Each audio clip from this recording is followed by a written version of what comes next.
사사기 18장 27절에서 31절까지의 말씀 한 절씩 한 절씩 교독하시겠습니다. 단조선이 미가가 만든 것과 그 제사장을 취하여 라이스에 이르러 한가하고 걱정 없이 사는 백성을 만나 칼날로 그들을 치며 그 성읍을 불사르되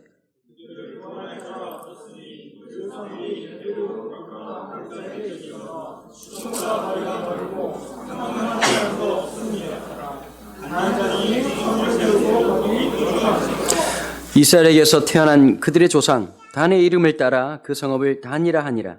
그 성읍의 본 이름은 라이스였더라.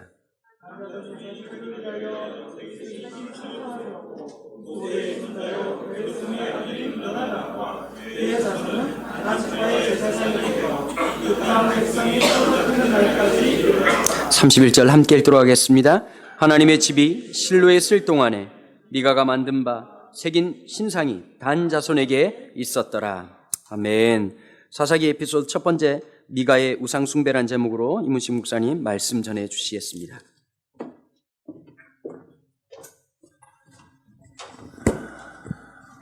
기도하겠습니다. 하나님 감사합니다. 오늘은 종교개혁 499주년을 맞이해서 기념 예배로 저희가 모였습니다. 개혁의 주체였던 한국교회가 500년 만에 세계 개혁교회와 또 한국교회가 100여 년 만에 개혁의 대상이 되어버린 현실 앞에서 저희들이 너무 가슴이 아프고 민망합니다. 주님, 우리가 돌이키고 회개하게 되길 원합니다. 감상적인 것이 아니라 치열하고 그리고 말씀에 바탕을 두고 주님이 원하는 방향으로 뜻을 정한 개혁이 될 수 있도록 저희들을 다시 한번 은혜 베푸시고 기회를 허락해 주시길 원합니다. 오늘 하나님 말씀, 사사시대의 한 말씀을 봤습니다. 말씀을 통해서 우리 자신의 모습을 정직하게 볼 수 있도록 도와주시옵소서. 예수님 이름으로 기도드립니다. 아멘.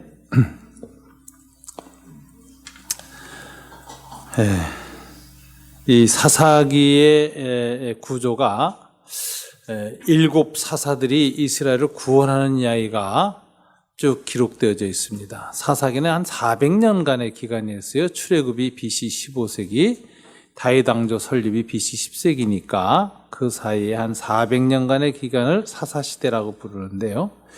이 사사시대를 시간의 흐름에 따라 쭉 정리해 놓은 게 이제 7 사사 이야기예요.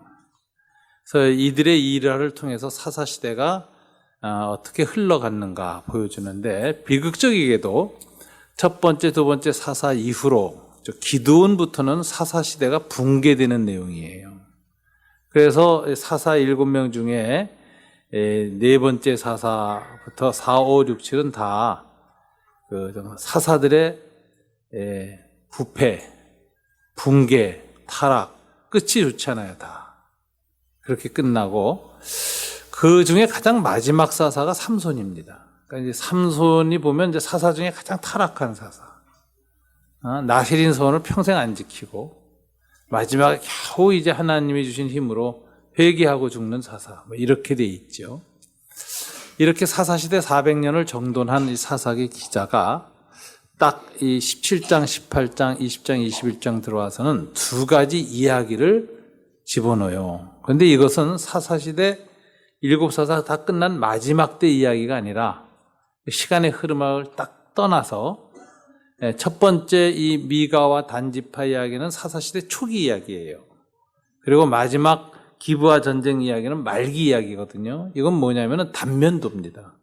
사사시대 400년을 7 사사로 설명한 다음에 초기와 말기에 한 에피소드를 딱 끄집어내서 사사시대의 본질이 무엇이었는가, 뭐가 문제였는가를 정확하게 에피소드 1, 2로 이렇게 설명하는 이런 기록 방식을 썼습니다.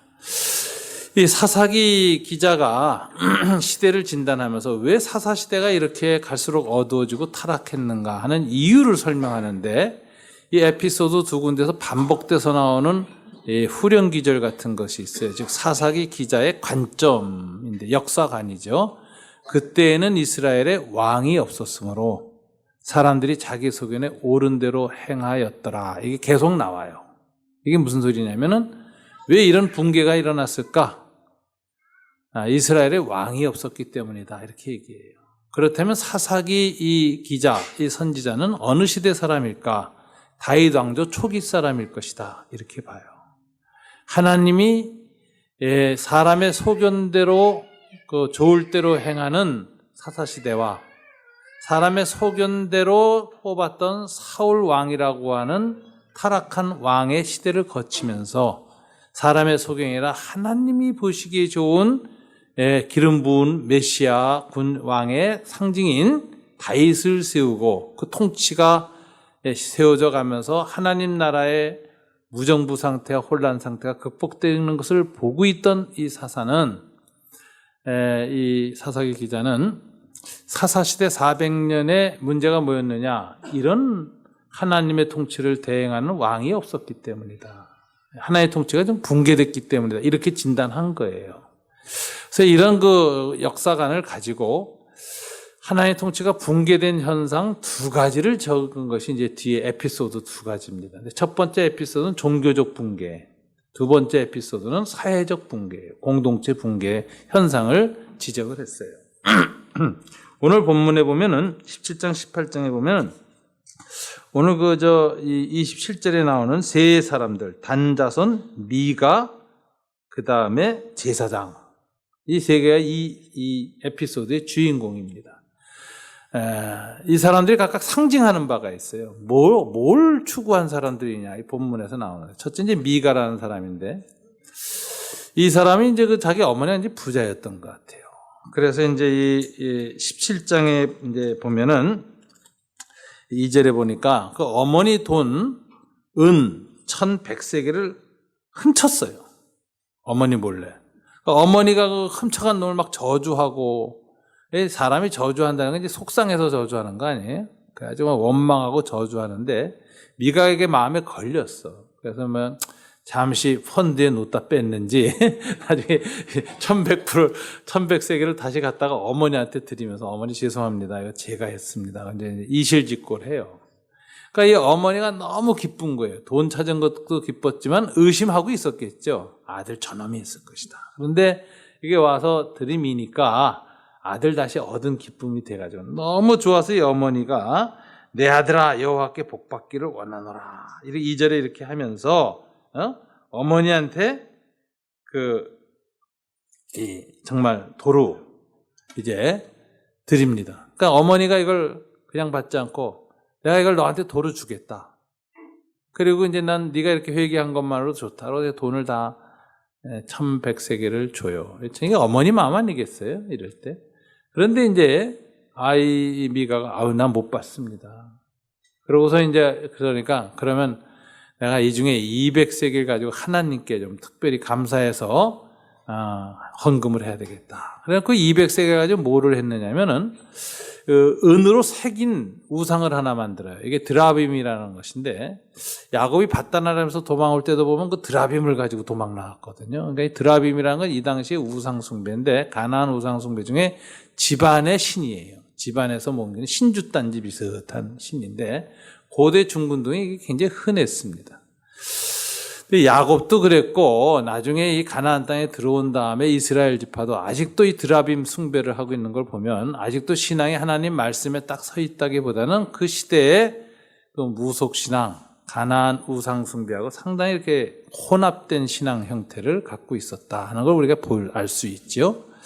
그 다음에 또 나머지 은 한 100세겔 가지고 이제 부어서 신상을 만들었어요. 드라빔은 자그만 손 안에 들어오는 이런 것이고, 손바닥만 합니다, 드라빔은 보통. 그런데 이제, 신상은 이제 정말 종교적 대상으로 이렇게 했고, 그 다음에 이제 나중에 보면 또, 에봇이라는 걸 만들었어요. 제사장이 입는 옷을 또 특별히 만들었고, 뭐 이렇게 해가지고, 이걸 이제 집안에다 딱 둔 걸 보니까, 이게 이제 말하자면 가정 예배처소를 만든 거죠. 이 제단을 가정에다 설립했습니다. 이 당시 이미 중앙성소로 실로의 성막이 있었어요. 뭐 거기까지 가기도 뭐하고 또 그러니까 이 사람이 좀 종교적 열심히 있었던 거예요. 미가 집안이. 그 당시로 보면 굉장히 믿음이 좋은 사람들이었습니다. 보통 믿음 갖고는 이렇게 자기 집안에다 교회 못 세우잖아요. 이 교회를 세웠단 말이에요. 그래 놓고서 이제 제사장이 있어야 되는데 제사장은 없으니까 에이, 우리 집안 아들 하나, 미가가 아들 하나 제사장 딱 세웠어요. 원래 제사장은 이제 성경에 보면 레위 지파 사람 세우게 돼 있습니다. 세웠습니다. 그래 놓고서 이제 그 예배를 드리는데, 이런 상태를 벌써 6절에서 이제 비판적으로 선지자는 보고 있습니다. 그때는 이스라엘의 왕이 없었으므로 사람마다 자기 소견에 옳은 대로 행하였더라. 하나님의 통제를 상실한 종교 형태가 이렇게 나타났다 하고 하나님 이제 선지자가 보고 있습니다. 근데 이제 문제가 생겼는데, 항상 그 가정 예배 드리면서 우리 아들이 제사장 하는 걸 드리면서 마음의 만족감이 있었겠어요. 우리가 만든 거지 하고 스스로 생각하는데, 어느 날 지나가던 한 젊은이가 들어왔는데, 에브라임이 이제 예루살렘에서 내려온 레위 지파 사람이에요. 그리고 나중에 본문에 보니까 이 사람 모세의 손자요 게르솜의 아들인 요나단인 것 같아요. 이런 인물이 들어오니까 막 너무 좋아가지고 이 요나단의 후손을 그냥 바로 이제 자기 집안 제사장으로 삼았는데, 제사장 삼을 때 어떤 신앙이나 어떤 그 정말 경건이나 이런 데 대한 큰 감동 속에서 하는 것이 아니라 지극히 동기가 뭐냐면 자기 집안에 복 받기 위해서 했다 하는 것이죠. 그래서 13절 보세요. 17장 13절. 이에 미가가 이르되 레인이 내 제사장이 되었으니 이제 여호와께서 내게 복 주실 줄을 아노라, 이렇게 얘기해요. 자, 그러니 미가라는 사람의 이 당시의 신앙 형태는 추구하는 가치가 뭐였느냐? 오직 복이었어요. 제가 여기다 오직 솔라라는 단어를 붙입니다. 이게 종교개혁 3대 지표하고 제가 비유하려고 그러는데, 오직 믿음으로, 오직 은총으로, 오직 말씀으로가 아니라 오직 복. 한국교회하고 똑같잖아요. 한국교회 기독인들이 지난날 신앙생활하면서 종교적 동기 중에 하나는 복이죠. 복. 기복신앙, 샤머니즘의 영향이 깊어요. 우리의 종교적 무의식 속에는. 그래서 복하면 종교성이 발현되는 거예요. 예? 그래서 이제 이 미가가 이제 집안에 오직 복의 신앙이었다라는 거죠. 근데 이제 문제는 이제 두 번째 인물, 예루살렘에서 내려온 제사장입니다. 이 사람은 왜 이 가정 제사장 일을 맡았을까? 딱 보니까 연봉 때문에 맡았다, 이렇게 되어 있어요. 본문에 동기가 딱 하나예요. 10절, 내가 해마다 은열과 의복 한 벌과 먹을 것을 주리라 함으로 그 레인이 들어갔다. 연봉 협상이 잘 돼가지고 그냥 들어갔어. 근데 이 레위인이 또 아주 독특합니다. 나중에 이제 이 레위인이 단지파 사람하고 이 미가의 집을 벗어서 떠나요. 배신하고. 그리고 단지파 제사장으로 가는데, 갈 때 동기는 딱 이거예요. 단지파 사람들이, 야, 너 한 집안 제사장 할래? 지파의 제사장 할래? 그러니까, 아이고, 지파 제사장 좋죠. 그리고 그냥 은혜를 저버리고 신의도 저버리고 그 집 훅 떠나서 지파 제사장으로 갔습니다. 그러면 이 레위 사람이 추구한 가치가 뭐냐? 오직 돈, 솔라 맘몬 하는 거예요. 오직 돈을 추구했다. 오직 복, 오직 돈, 이렇게 보는 거죠. 세 번째 이제 단지파라는 한 지파 이야기가 나오는데, 이 당시 단지파가 사사기 초기니까 자기네가 거주할 지경이 없었어요. 이거 찾으러 에브라임 산지로 올라왔는데, 맨 처음에 척후병 5명을 보냈습니다. 이제 산지를 정탐하러 올라왔다가 이 미가의 집에 들렸어요. 보니까는 이 집엔 참 특이해. 에봇도 있고 자기네도 없는 신상도 있고 드라빔도 있고 거기다가 레위 지파 제사장까지 있어요. 다 갖췄어요, 교회를. 야, 이거 좋다. 그러고 그걸 눈여겨보고 돌아갔습니다. 그리고서는 이제 이들이 정탐하다가 라이스라는 곳에 이제 5명이 갔더니, 이 곳은 말이죠, 분지에다가 산지로 다 둘러싸여 있고 땅이 또 넓고 비옥하고 얼마나 파라다이스처럼 잘 살아요, 사람들이. 그리고 딴 데하고 교류가 없어가지고 자기네끼리 사는 마을이에요. 우리 영화 웰컴 투 동막골이라고 있잖아요. 동막골 같은 데 이제 본 거예요. 야, 이 사람들이 요 라기스 사람들 이 땅을 우리 거 삼으면 되겠다. 단지파가 생각한 거예요. 그래서 정탐꾼이 돌아갔습니다. 그래가지고 600명의 특수부대하고 함께 이제 기습 공격하러 땅 차지하러 올라오는데, 올라오는 중에 5명이 어디를 들르냐면 가는 길에 잠깐 들릴 때가 있어. 그리고 600명 데리고 미가의 집으로 가요. 그래서 이 본문에 보면 미가의 집 앞에 600명이 문 앞에 딱 무장하고 서 있었다는 거예요. 그러니까 미가 집 사람들이나 동네 사람들이 꼼짝 못하게 눌린 거죠. 그리고 들어가서 드라빔, 신상, 그 다음에 이 에봇까지 딱 갖고 나오니까, 그러고서 이제 그 누구를 세워두냐, 600명의 군대가 문 입구에 서 있는데 그 문 옆에 이제 이 레이 사람을 세워놨어요. 5명을 가지고 나오니까 레이 사람이 놀란 거죠.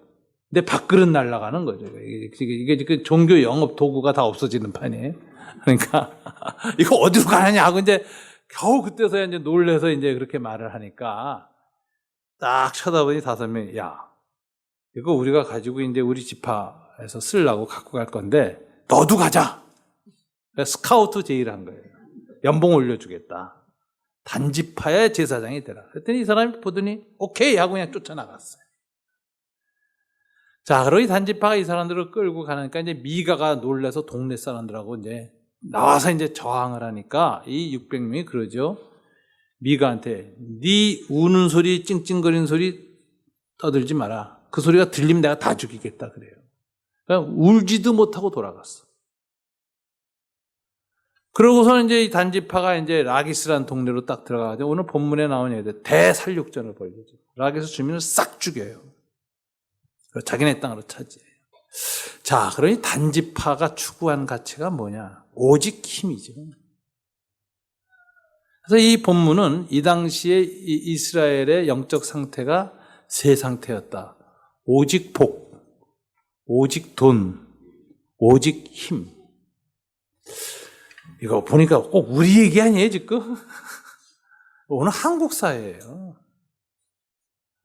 요즘 여러 가지 충격 많이 받으셨겠는데, 저는 충격도 받았지만, 충격 받으면서 난 하나님께 너무너무 감사했어요.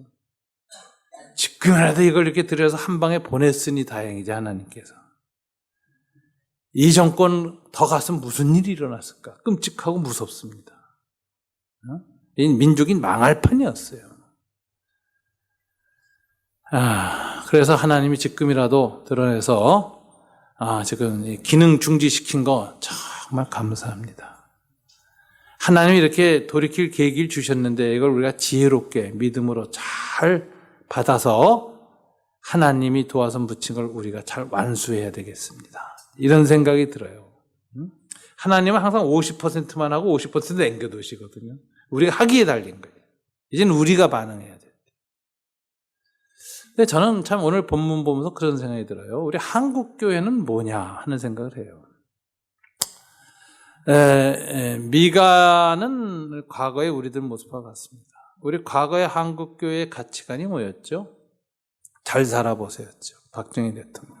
근대화 과정, 경제 성장 과정, 잘 살아보세요.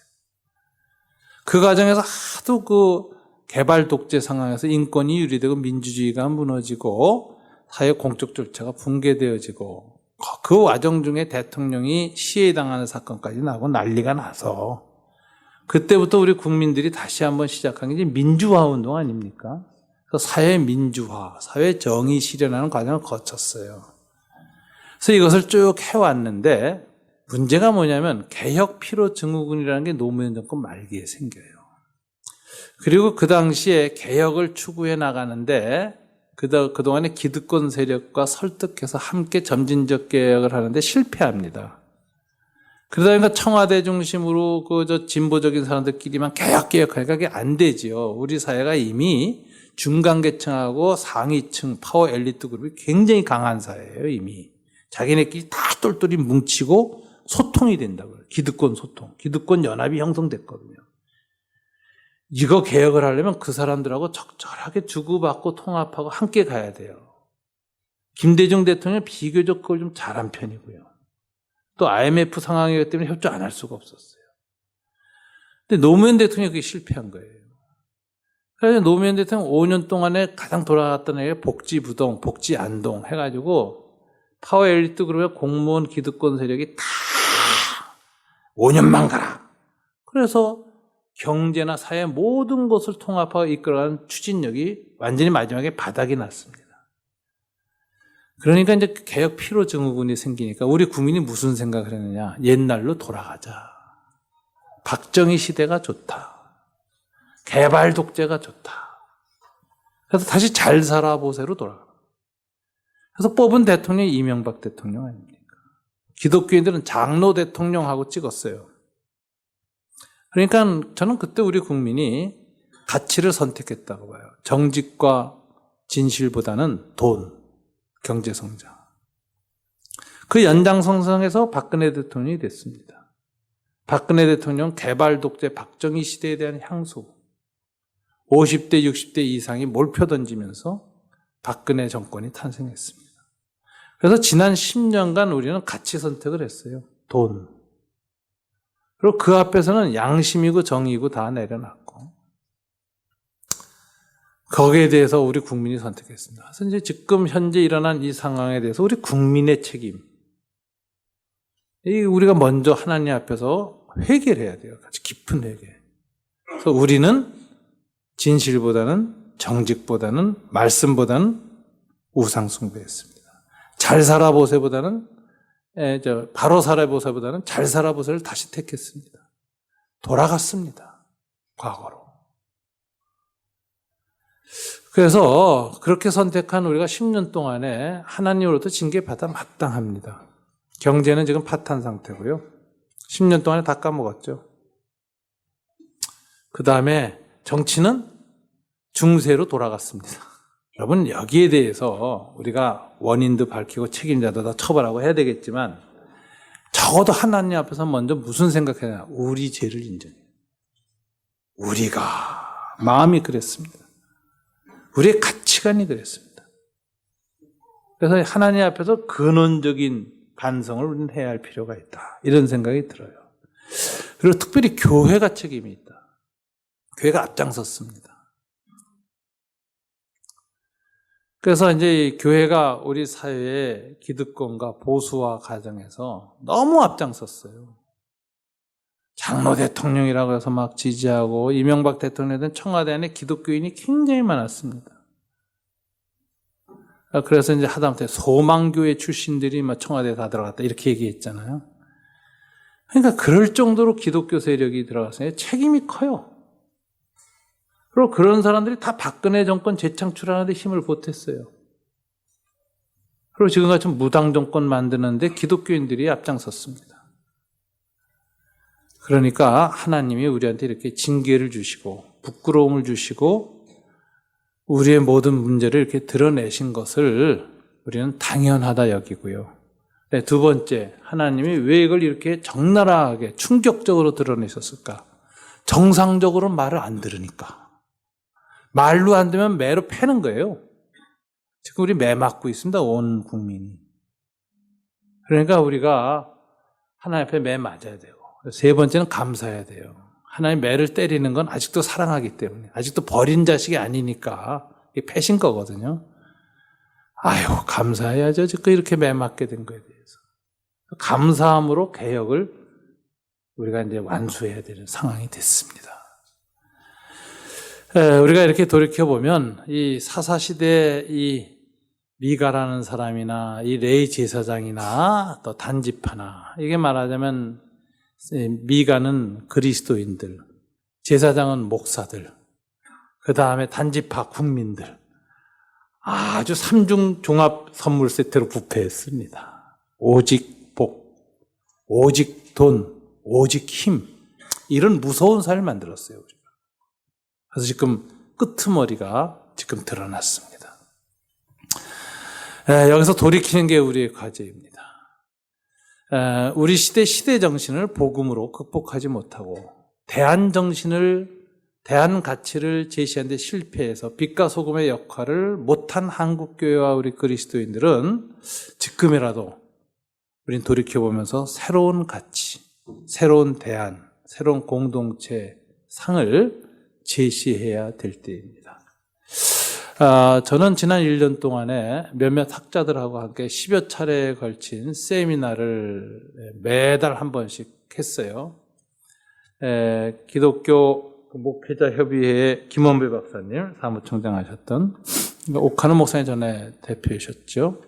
그다음에 한신대학교 김주한 박사, 루터교회에서 파송돼 나왔던 원 목사님, 그리고 복음주의 개신교회 보수적인 교회의 대표로 이제 제가 들어가서 한국교회 개혁 95개 조항을 작성하는 초안위원회가 됐고 제가 위원장이 되었습니다. 그래서 우리 교회 지하 5천만 원, 50만 원 월세 사는 그 사무실에서 이게 작성됐어요.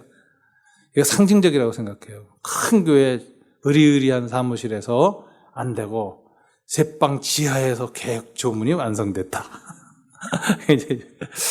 그래서 이제 우리가 모여서 조문을 만들었는데 이 조문 만들면서 우리는 시안을 낸 겁니다. 이건 초안이에요. 그래서 이제 499년 안에 그래서 앞으로 1년 동안 이제 교계에서 이게 많이 얘기될 텐데 수정이 많이 될 거예요. 지금부터 벌써 저항이 우리 내부에서 시작됐어요.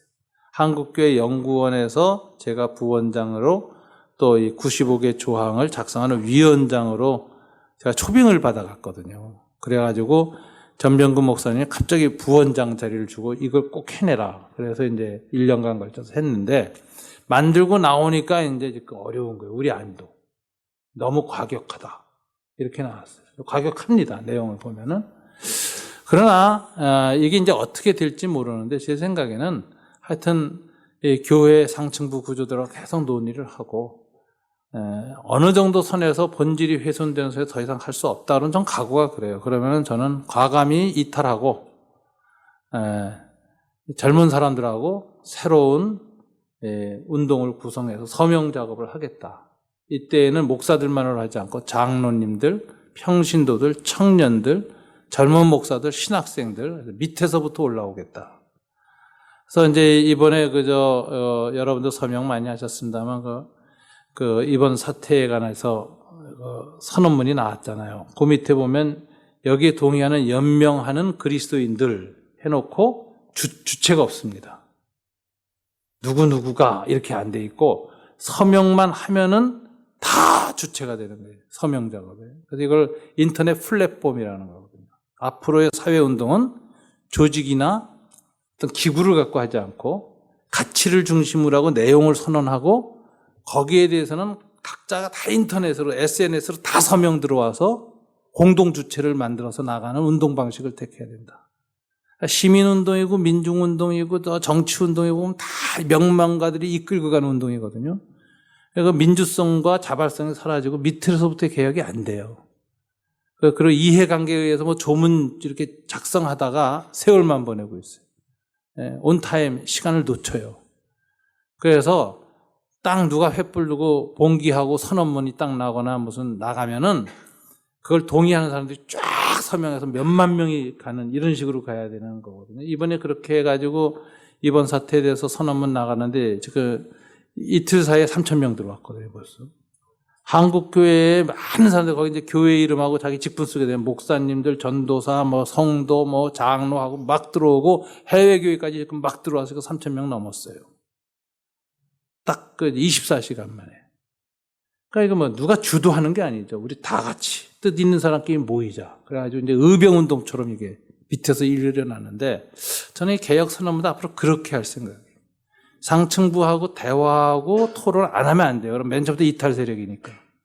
충분히 대화하고 함께 하려고 애쓰지만 본질이 훼손되는 선언문이 나오는데 안 하는 게 낫죠. 그럼 과감히 포기하고 밑에서부터 개혁운동으로 가야 된다라는 심정을 가지고 이거 조항을 작성했습니다. 제가 오늘 499주년 돼서 앞에 개혁 선언문만 좀 제가 읽어가면서 정신과 취지를 좀 말씀드리고 싶고요. 94개 조항은 여기에 이렇게 나왔습니다. 근데 요거는 오늘 끝나고 예배 끝나고 나서 조별 모임할 때 한번 다 같이 독해를 좀 해주셨습니다. 한 항목씩 해가지고 특별히 1장은 함께 항목 95개 중에 1장은 함께 만들었고요. 2장, 3장은 제가 기초위원이었어요. 4장, 5장, 6장, 7장에 다 몇 사람이 나누어서 썼는데 여러분들이 좀 보시면서 한국교회 개혁이 어떻게 가야 될까에 대해서 한번 우리가 함께 생각을 공동체적으로 정리하는 기회가 되시길 바랍니다. 제가 이 맨 앞에 선언문만 좀 읽겠습니다. 한국교회 개혁선언 주보 안에 있습니다. 광교 생각 안에. 주제는 참회와 변혁을 통한 희망으로, 참회, 변혁, 희망, 이렇게 세 가지 코드를 갖게 됐습니다. 제일 먼저 읽습니다. 1517년 10월 31일 마르틴 루터가 발표한 95개 논제는 역사의 결정적 변혁 사건이었다. 그 논제는 예수 그리스도의 회개하여라 하나님 나라가 가까웠다는 말씀으로 시작한다. 이 말씀에 의거하여 루터는 당대 교회의 부정과 부패, 모순을 신랄하게 비판하고 새 역사의 서막을 고하였다. 500년이 지난 오늘 한국교회는 통절한 참회와 변혁이 촉구되는 절박한 상황 속에 놓여 있다. 한국교회는 근현대 한국사의 문화변동 과정에서 공적인 역할과 기여가 분명하였음에도 불구하고 현재 존립과 생존을 걱정해야 하는 절대절명의 위기에 봉착하였다. 참으로 교회와 그리스도인들의 준엄한 자기 성찰과 근본적인 쇄신이 없다면 교회의 존립의 토대들은 붕괴되고 말 것이다. 한국교회는 지금 노쇠화됐고요. 대부분의 교회가 머리가 허연 분들만 앉아 있습니다. 60대가 주주입니다. 50대 후반부터. 그리고 30, 40대가 대거 이탈했어요. 교회 안 나와요. 청년은 거의 전멸이고요. 그 다음에 아이들이 주일학교가 다 지금 무너져가고 있습니다. 제가 보기에 10년 안에 한국교회는 반토막 납니다. 인구 숫자나 모든 부분에. 신학교 절반 문 닫을 것 같습니다. 신학교 교수님들 절반 이제 실업자 됩니다. 급속할 정도로 한국교회는 붕괴 과정에 있습니다. 이게 이제 위기다라는 거죠. 오늘 한국교회를 향한 종교개혁은 교회 안팎의 도전들을 냉철하게 직시하고 그것들에 대한 철저하게 저항할 것을 요청한다. 우선 전 지구적 사회적 환경을 보는 겁니다. 전 지구적 차원에서 전개되고 있는 신자유주의 경제세계화는 경제의 무한 성장, 부의 무한 축적을 가능케 하여 기득권 세력의 지배 질서와 물질 만능주의 그리고 양극화의 고를 더욱 심화시켜 놓았다.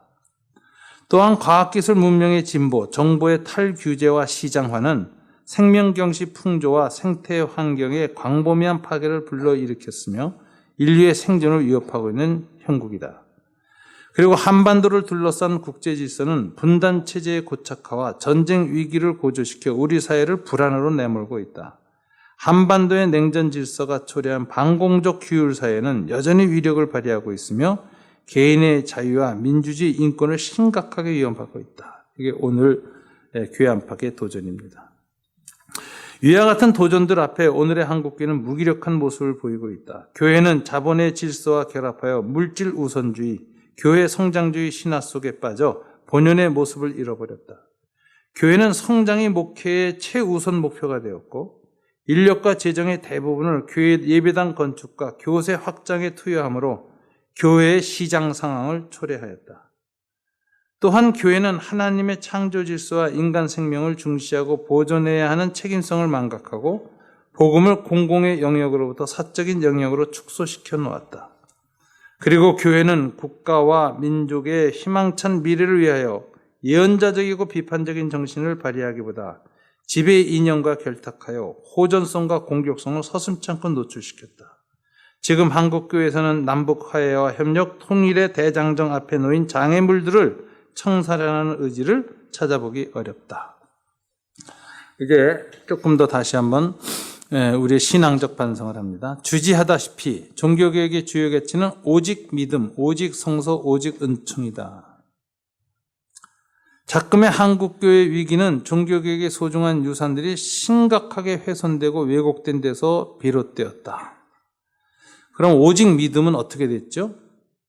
오직 믿음으로 삶의 모든 영역에서 믿음으로 살아내야 하는데 이런 사회적 역사적 실천이 결여된 오직 뭐로 남았냐? 개인의 내면적이고 주관적이고 정서적인 신앙으로 변질되었어요.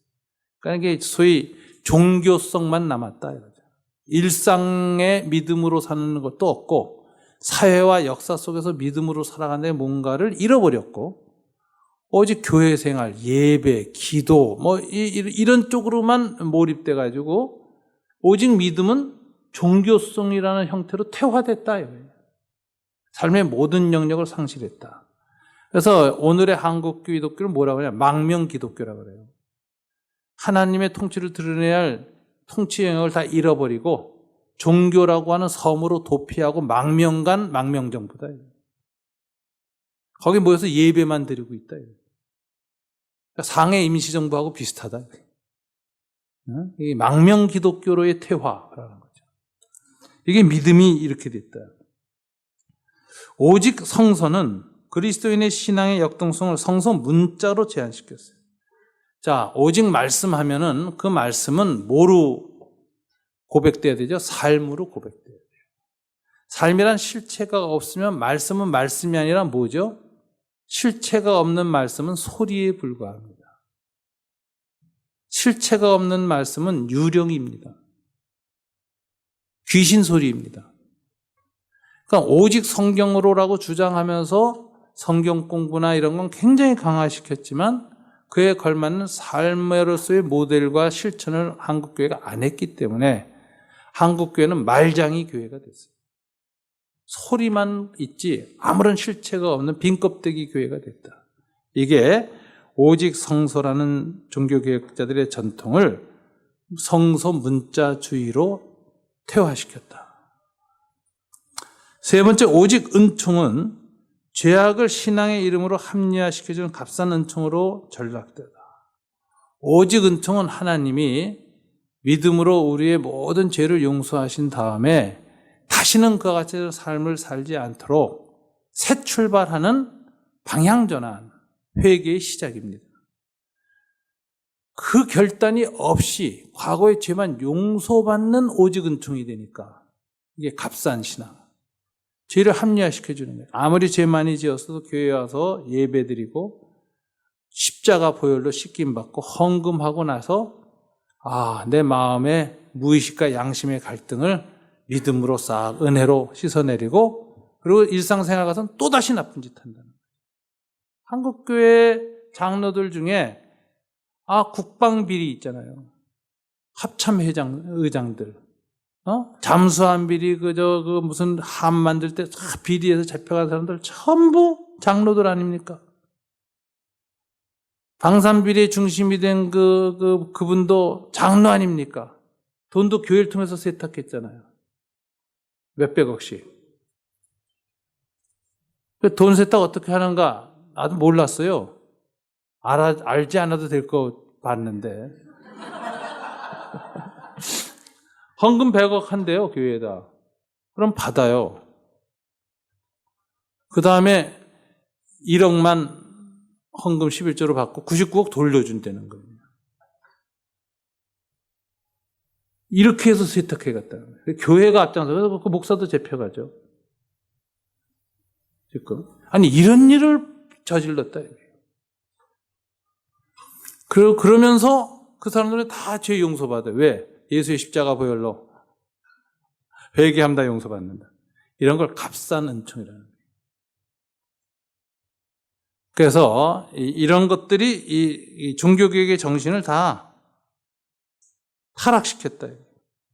또한 목사, 장로들을 중심으로 한 성직 권력은 강고하게 구축되어 만인 제사직의 정신을 붕괴시켰다. 만인 제사장이라는 게 뭡니까? 사제 없이 우리 모두가 다 하나님 앞에 믿음으로 각기 서서 기도하고 찬양하고 동등한 신앙인으로 쓴다는 거죠. 그럼 목사, 장로라는 것은 계급이 아니라는 거 아세요? 그건 소명이고 역할이에요. 계급이 아니라니까. 근데 목사, 안수집사, 권사, 장로가 다 계급으로 인정되면 이거는 사제주의로 돌아가는 거예요. 그럼 어떻게 됩니까? 중세에는 한 명의 교황이 있었는데 지금은 300명이에요, 교황이. 한국교회는. 총회장은 다 교황이에요. 추기경, 담임 목사들, 각 지역의 종교 통치자들. 그 다음에 종교 귀족들, 종신직, 장로직. 이래가지고 지금 중세보다 더 어려워졌습니다.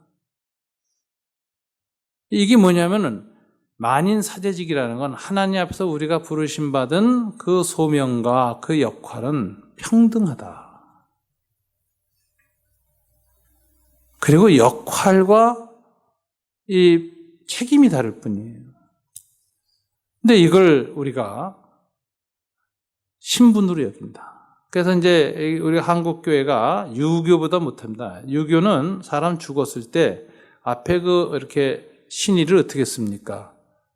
학생 부군 지위 이렇게 쓰잖아요. 학생 부군 신의. 왜 학생이란 말을 쓰죠? 유생들은 죽을 때 다 학생으로 죽는 거예요. 거기다 정승 아무개 이렇게 안 씁니다. 판사 아무개 안 씁니다. 진사 안 써요. 다 학생이에요. 근데 기독교인들은 죽을 때 보면 앞에 십자가 해놓고 장로 이렇게 써 있어요. 집사, 목사, 또 어떤 목사는 총회장 이렇게 써요. 아니 왜 목사로 죽습니까? 왜 장로로 죽습니까? 성도로 죽어야지. 유교는 오히려 죽음 앞에서 모든 벼슬 내려놓고 평등한 유생으로 돌아가는데 기독교인들은 죽을 때까지도 신분주의, 사제주의, 권위주의를 내세워요. 그래서 이 선언문에 그런 얘기를 했습니다. 이 세 가지 종교계의 전통에 우리는 두 가지를 더했다. 첫째, 솔라 맘몬. 오직 성경이 아니라 오직 돈. 한국교회는 이 돈에 지금 미쳤다. 그래서 성장과 성공을 대명사인 대형교회 지도자들이 한국교회 지도자가 돼서 목사들의 위계질서는 교회 크기로 재편됐다. 큰 교회 목사가 큰 목사예요. 이렇게 해서 완전히 돈에 의해서 위계질서가 형성된 한국교회가 비극이다. 두 번째, 목사들은 아까 만인 사제직을 어기고 오직 권위주의. 그래서 오직 권위로. 그래서 이 종교개혁 정신을 완전히 그냥 밑에서부터 무너뜨려 버린 게 오늘 우리 한국교회 현실이 되었다. 이렇게 봤습니다. 오늘의 종교개혁은 종교개혁의 정신들을 숙고하여 현재의 상황에서 철저하게 실천하는 일이다. 그것은 먼저 교회와 그리스도인의 통렬한 회개와 자기 혁명으로부터 시작해야 한다. 그리고 이거는 좀 나중에 없애버릴 겁니다만 이 같은 시대적 사명에 부응하기 위해서 한국교회 연구원은 94개 조항 작성위원회를 구성하고 범교단적 차원의 목회자, 신학자가 참여해 수차례 논의와 토론을 거쳐 본문서를 작성하여 공포하게 되었다. 왜 95개가 아니고 94개인가 했는데 독일에서 그 종교개혁 500주년 하면서 루터 앞에서 조금 더 겸손하려고 94개 조항으로 했대요. 그래서 우리도 한 조항만 좀 줄이자. 개혁자들 정신을 좀 더 이렇게 앞에서 겸손하자. 이렇게. 우리는 종교개혁 500주년을 맞이하여 오늘의 한국교회가 당면한 문제들을 처절한 심정으로 여과 없이 드러내고자 한다. 동시에 한국교회 모두가 다 함께 긴급하게 실천해야 할 한국교회 개혁 94개 실천조항을 온 교회 앞에 지극히 간절하고 겸손한 마음으로 다음과 같이 제시하고자 한다. 그래서 이 95개 조항을 이렇게 좀 실어놨습니다. 여러분들 이 조항을 좀 읽어보시고 찬성하는 분도 있고 안 하실 분도 있고 이것도 미흡하다 하시는 분도 있을 겁니다. 근데 이제 비교적 그래도 우리 교계에 기득권하고 연관이 없는 사람들 중에서 학자적 정신과 개혁 정신을 가진 사람들이 소위원회를 구성해서 이렇게 만들었습니다. 앞으로 이거는 이제 한국교회 개혁 실천연대 또 평신도 운동인 우리 손봉호 장로님이 만들었던 기윤실, 또 젊은 목회자들 조직인 목회자 2.0이나 혹은 또 여러 가지 젊은 목회자 조직들이 있어요. 그 다음에 기존 한국 기독교 목회자 협의회 있고, 이거는 이제 NGO입니다. 그 다음에 이제 기존 한기총도 있고 한국교회 연합이라는 큰 조직도 있고 또 NCCK라고 있는데 이쪽들하고 다 같이 이걸 발제문을 내놓을 겁니다. 아마 보기에는 채택될 항목이 거의 없을 거예요. 그분들이. 그런데 일단 대화는 시도해야 돼요. 그렇게 하고 더 이상 같이 할 수 없다라는 판단이 나면 바로 포기하고 아까 말한 것처럼 인터넷 플랫폼으로 바로 올라타고 전 한국교회 그리스도인들이 평신도들, 청년들, 젊은이들이 다 함께 직분 빼고 다 다 같이 만들어놓은 공동선언문으로 가서 이게 5만이 될지 50만이 될지 모르겠습니다만은 개혁 역량을 한번 총 결집시켜보자. 1년에 걸쳐서 캠페인을 할 생각입니다. 그래서 내년 500주년 때에는 적어도 한국교회 현재 상황 속에서 이런 가치관을 지향하고 이렇게 교회가 바뀌어야 된다고 주장하는 그리스도인들이 아직 살아있다. 남은 자 7,000명이 있다. 이것을 우리가 한번 확인해보자 하는 차원에서 서명운동이 시작될 겁니다. 내년 초까지는 상당히 우리 안에 내부 포럼과 독회를 하면서 논쟁을 할 거고요. 그 결과에 따라서 아마 이제 서명운동이 어떤 형태로 전개될지는 전혀 모르겠습니다. 다만 이 자리를 한국교회연구원에서 저한테 부탁할 때는 저하고 개인적으로 친한 사람이 NCK 총무 김영주 목사예요. 개인적으로. 저한테 그러더라고요. 욕먹을 각오하고 누가 좀 해달라 그러더라고요. 그래서 나는 뭐 욕먹을 각오가 돼 있는데 당신들이 그럼 내가 하면은 얼마나 받아내겠냐 했더니 하여튼 일단 써달라 그래가지고 뜻 있는 사람들까지 이렇게 작성을 했습니다. 여러분들께서 좀 기도해 주시고요. 적어도 최소한 여기가 우리가 개혁의 출발점이 돼야 된다라는 인식입니다. 오늘 좀 모여서 좀 한 번씩은 좀 읽고 가주시고요. 조별로. 그리고 느낀 거 좀 토론해 주시고. 그다음에 한 주간 동안은 좀 읽어주세요. 그리고 이 개혁에 성공해야 한국 사회도 개혁이 됩니다. 즉 한국 사회의 모든 문제는 한국 사회의 주류 엘리트 그룹을 이끌고 있는 한국 기독교의 문제입니다.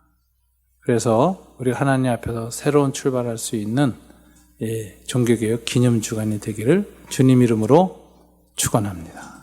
기도하겠습니다. 우리 다시 한국교회를 위해서 한번 기도하는 시간 갖겠습니다. 정말 종교개혁 전통을 다시 회복할 수 있고 퇴화되고 어그러진 한국교회가 다시 한번 하나님의 은혜로 회복할 수 있는 기회를 주십시오. 우리 다 같이 기도하겠습니다.